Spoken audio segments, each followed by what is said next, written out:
Patuloy na iniimbestigahan ng Philippine Coast Guard ang maritime incident malapit sa Bajo de Masinloc na ikinamatay ng 3 Pilipinong mangingisda. Ayon sa PCG, ginagawa ng pamahalaan ang lahat para mapanagot ang mga responsable sa insidente. Nauna nang tiniyak ni Pangulong Ferdinand R. Marcos Jr. ang hustisya sa mga nasawi at ang tulong sa mga biktimang mangingisda at kanilang pamilya. At tatalakayin natin ngayon ang update sa investigasyon sa maritime incident malapit sa Bajo de Masinloc. Makakapanayam po natin si Commodore J. Tariela ng Philippine Coast Guard. Siya po ang spokesperson for the West Philippine Sea. Commodore, magandang tanghali po. Hello ma'am, magandang tanghali po sa inyo at sa mga taga-subaybay niyo po. Commodore, ano po ang update ngayon sa investigasyon ng PCG sa maritime incident sa may bandang Pangasinan? Masasabi po bang sinadya po ito o isang aksidente? Well, before I respond to your question, our Commandant, Admiral Artemio Abu, would like to extend yung kanyang pakikiramay sa mga pamilya nung namatay ang mangingisda. Pangalawa, I would like to clarify also na ito ay nangyari sa may karagatan ng Pangasinan. It's not within the immediate vicinity ng Bajo de Masinloc. So I would like to correct that statement na una naming na ilabas, na inuugnay natin ito sa Bajo de Masinloc. But definitely, if you're going to plot yung area na kung saan nabangga itong ating mga mangingisda, ito ay may distansya na 180 nautical miles from Agno, Pangasinan. So mas malapit siya sa Pangasinan kumpara sa Bajo de Masinloc.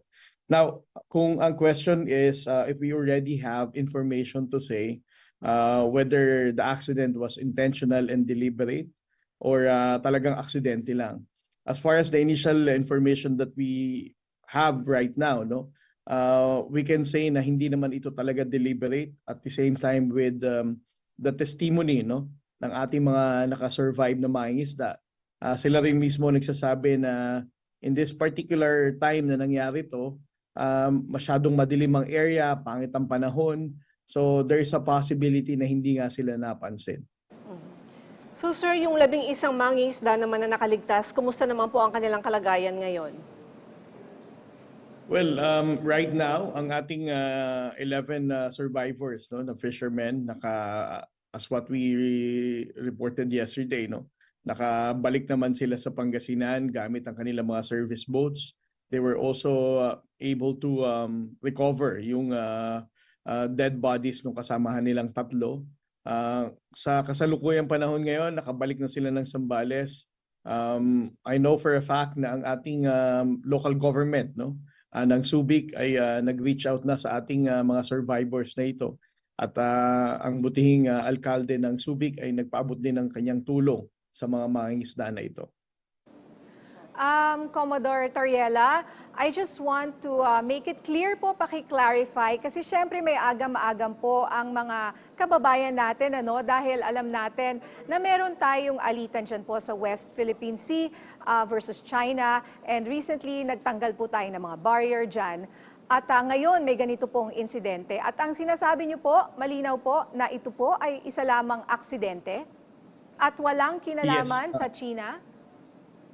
Totoo yan. Ito ay isang aksidente, walang kinalaman sa China. Hindi ito nangyari sa Bajo de Masinloc. Hindi ito yung mga naglalabasang spekulasyon nga kahapon, na baka daw Chinese Maritime Militia or Chinese Coast Guard ang deliberately na nag-ram ng bangka ng ating mga kababayang mangingisda. As I said, hindi ito nangyari sa immediate vicinity ng Bajo de Masinloc. Masyado itong malayo sa Bajo de Masinloc. At the same time, it's not deliberately rammed as what was speculated by some, At hindi ito Chinese Coast Guard or Chinese Maritime Militia. With regard to our vessel of interest, we will be having a press conference this afternoon. We will be presenting the facts ng aming investigation. I don't want to preempt right now kung ano man yung masasabi ng ating mga maritime casualty investigator later today. But definitely, what we can assure the public is that in our initial assessment, this is purely accidental. At the same time, the Chinese story, no, na ni-speculate ng iba ay hindi naman ganito nangyari dito. So, Commodore, kung ito po ay sinasabi nyo nga na malinaw na aksidente, paano natin hahabulin at pananagutin yung mga responsable dito? Ang Philippine Coast Guard po ay merong authority, no? Based sa aming Coast Guard function, we are the Port State Control Authority dito sa Pilipinas, no? We have the mandate to board itong mga foreign vessels na pumapasok dito.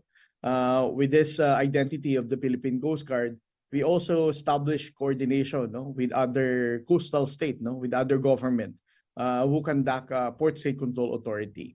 So since we are part of the regional Asia Pacific, no, when it comes to port state control, the Philippine Coast Guard has already reached out, no, sa port state control ng vessel of interest na sinusubaybayan natin ngayon.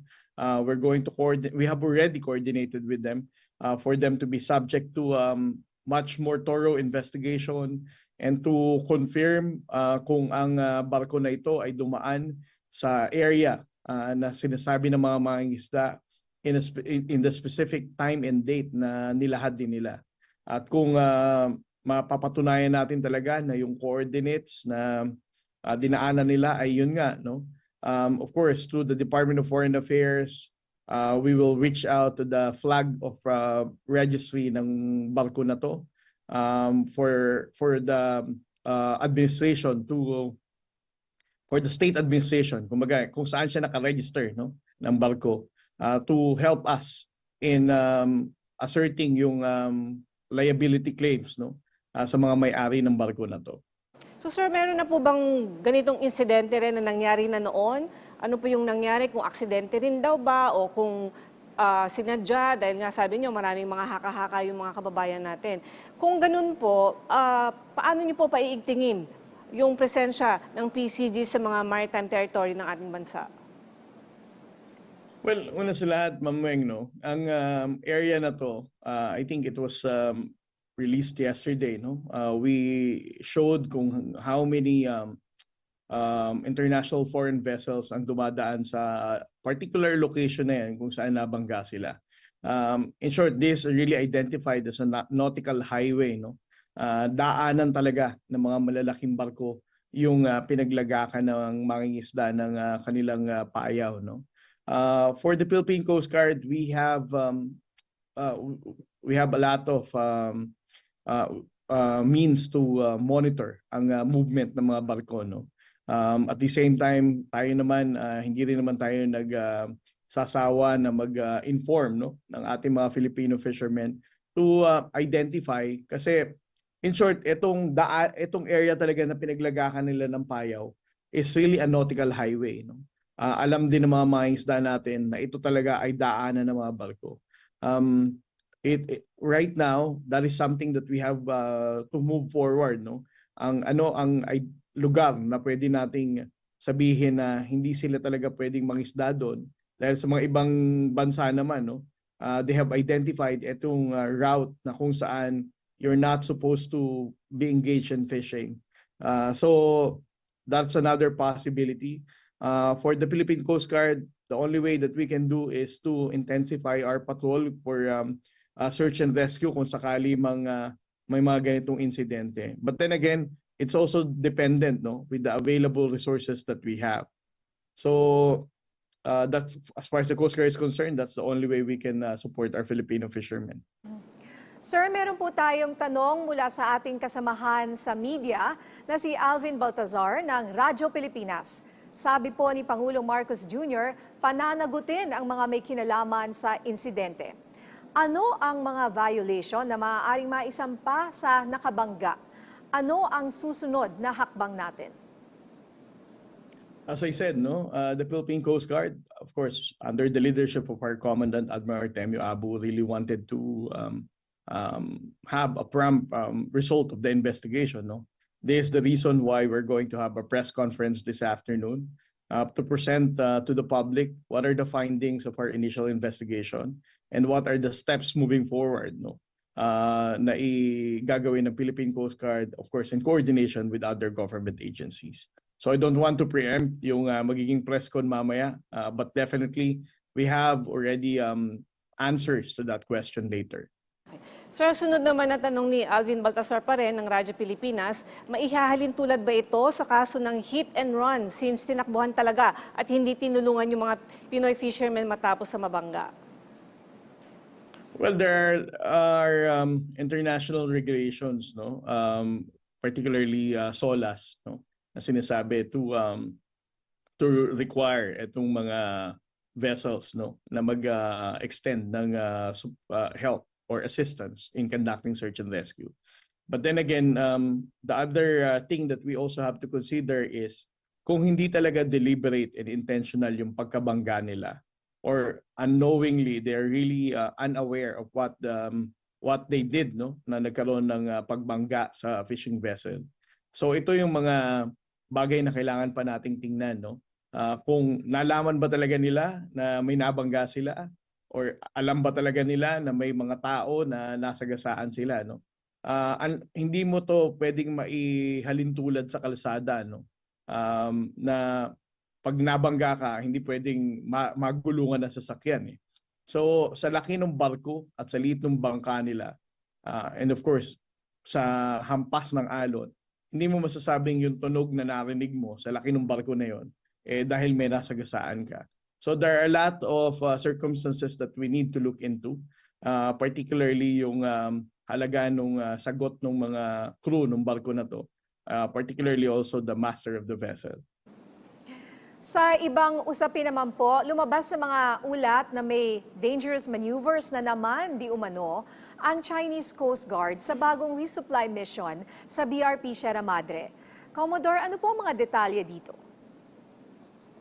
I would like to strengthen yung naging press statement ni ADG Jonathan Malaya, which he released last night, no, from the National Security Council, reporting to the public that we have already conducted a very successful resupply operation despite of the harassment, interference ng Chinese Coast Guard dito sa resupply operation.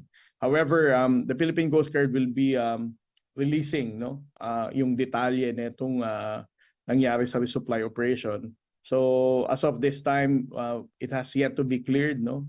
So the only thing that I can share to the public right now is that the resupply operation was conducted successfully yesterday, and it is true that there are dangerous maneuvers that were conducted by the Chinese Coast Guard. Okay, abangan po namin yung update dyan. Commodore, maraming salamat po sa inyong oras. Commodore J. Tariela, ang spokesperson for the West Philippine Sea.